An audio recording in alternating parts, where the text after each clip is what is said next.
Assalamualaikum warahmatullahi wabarakatuh. Perkenalkan, nama saya Alia Rosida Rahmadayanti dengan NIM 8620623001, kelas RA2 mata kuliah Aktivitas Rektor IPA dengan dosen pengaku Ibu Hilda Daniatika Nurma Ardi, FPT.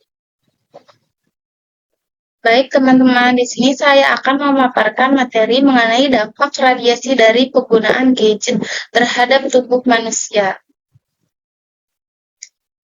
Teman-teman, ada yang tahu apa itu radiasi gadget?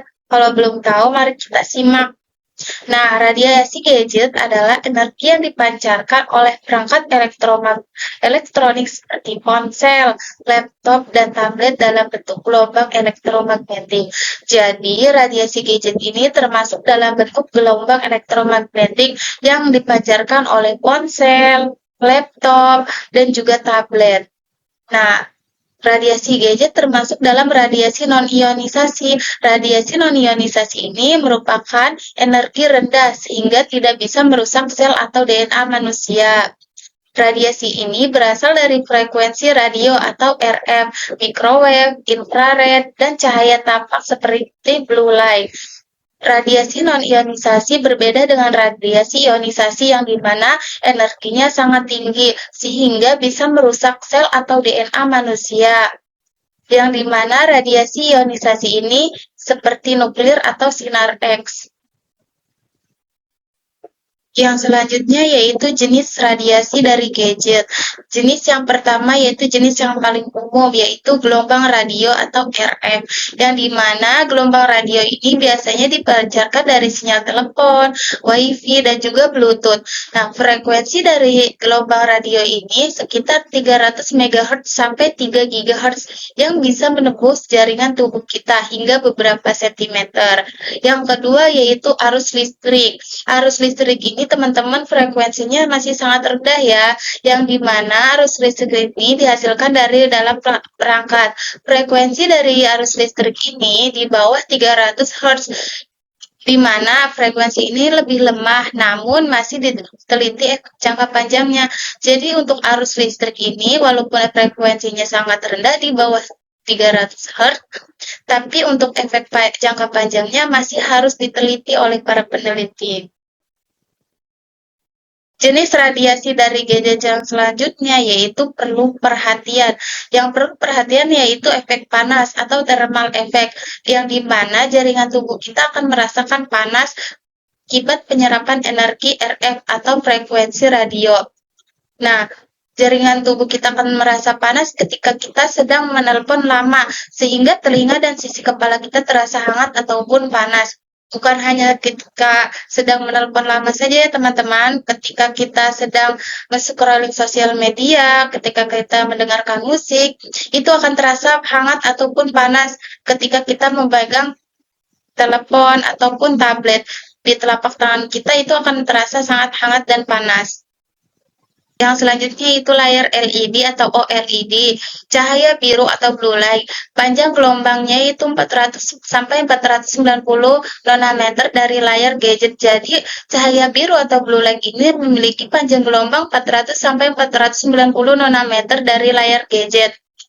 Nah, cahaya biru ini bisa menekan produksi melatonin atau hormon yang memicu rasa kantuk dan juga bisa mempengaruhi ritme sirkadian tubuh atau jam biologis tubuh kita, yang dimana seharusnya tubuh kita ini merasa ngantuk ketika malam hari, tetapi karena efek dari cahaya biru atau blue light ini kita tidak merasa kantuk karena otak kita akan mengira bahwa itu adalah siang hari. Selanjutnya yaitu dampak terhadap kesehatan. Dampak terhadap kesehatan yang pertama yaitu gangguan tidur dan ritme sirkadian. Nah, seperti yang sudah dijelaskan tadi, bahwa blue light akan menekan produksi melatonin hingga 50%. Nah, pada penggunaan gadget yang lebih dari 2 jam sebelum tidur, akan mengalami keterlambatan tidur rata-rata 1,5 jam dan penurunan kualitas pemulihan tubuh. Seperti yang sudah dijelaskan tadi, bahwa blue light ini bisa menipu otak kita, bisa menipu ritme sirkadian kita yang seharusnya kita itu tidur lebih cepat, tetapi karena penggunaan gadgetnya lebih dari 2 jam sebelum tidur, kita akan mengalami keterlambatan tidur sampai 1,5 jam dan juga bisa terjadi penurunan kualitas pemulihan tubuh sehingga tubuh kita ini akan mudah terserang penyakit. Yang kedua yaitu digital eye strain atau kelelahan mata digital. 50-90% pekerja layar mengalami mata kering, penglihatan kabur, dan nyeri kepala. Jadi teman-teman, untuk para pekerja layar seperti pekerja kantoran, guru-guru, ataupun pekerja korporat itu akan mengalami mata kering karena mereka terlalu menatap layar terlalu lama, sehingga penglihatan mereka akan terasa kabur dan juga merasa nyeri kepala.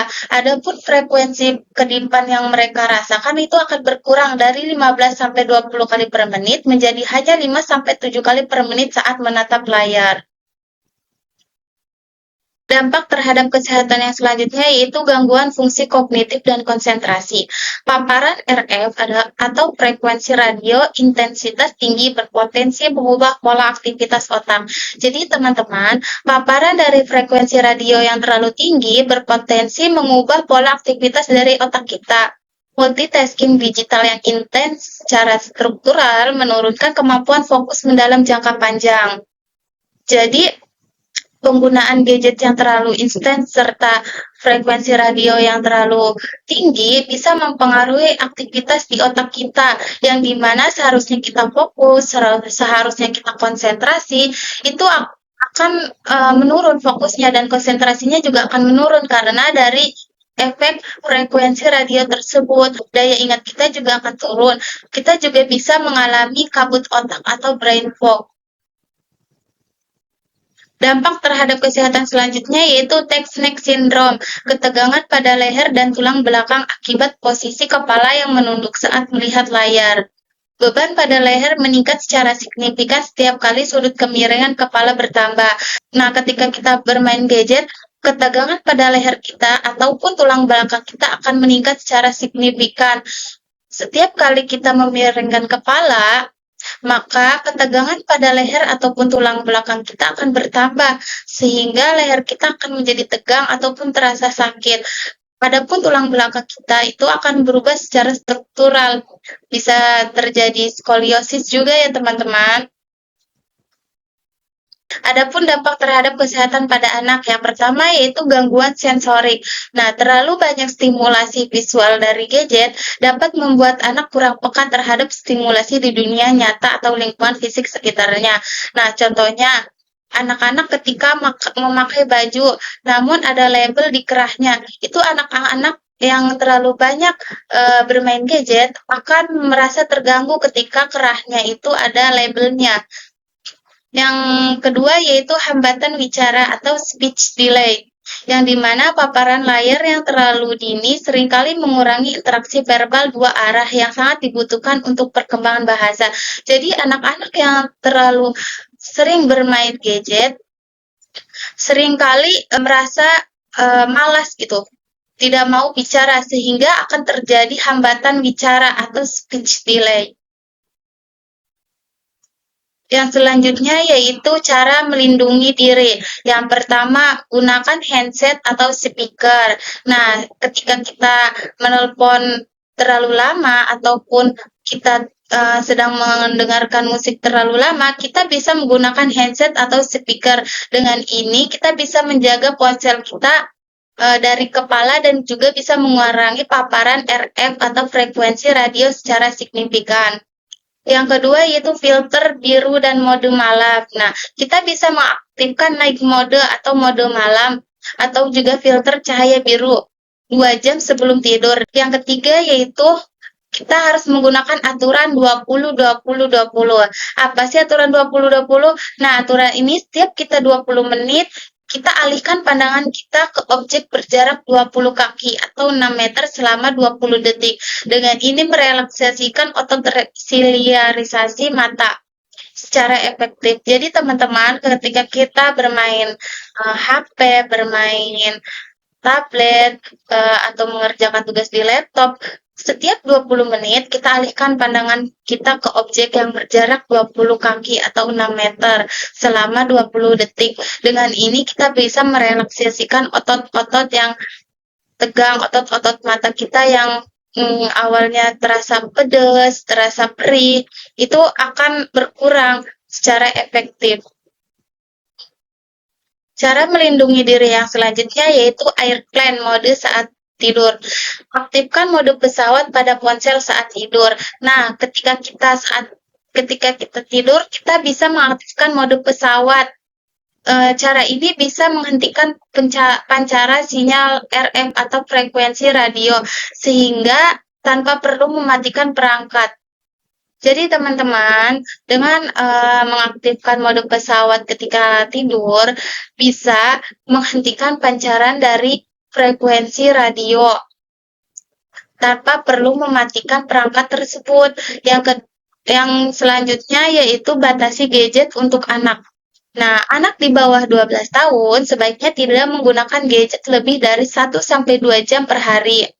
Jadi, untuk para orang tua, kita bisa mengawasi anak-anak di bawah 12 tahun, yang dimana sebaiknya tidak menggunakan gadget lebih dari 1 sampai 2 jam per hari. Kita bisa membuat peraturan kepada anak-anak peraturannya tersebut yang tidak mengekang anak-anak itu sendiri. Masih bisa bermain gadget, tetapi dalam pengawasan tertentu. Ataupun jauhkan ponsel dari tubuh anak sebisa mungkin.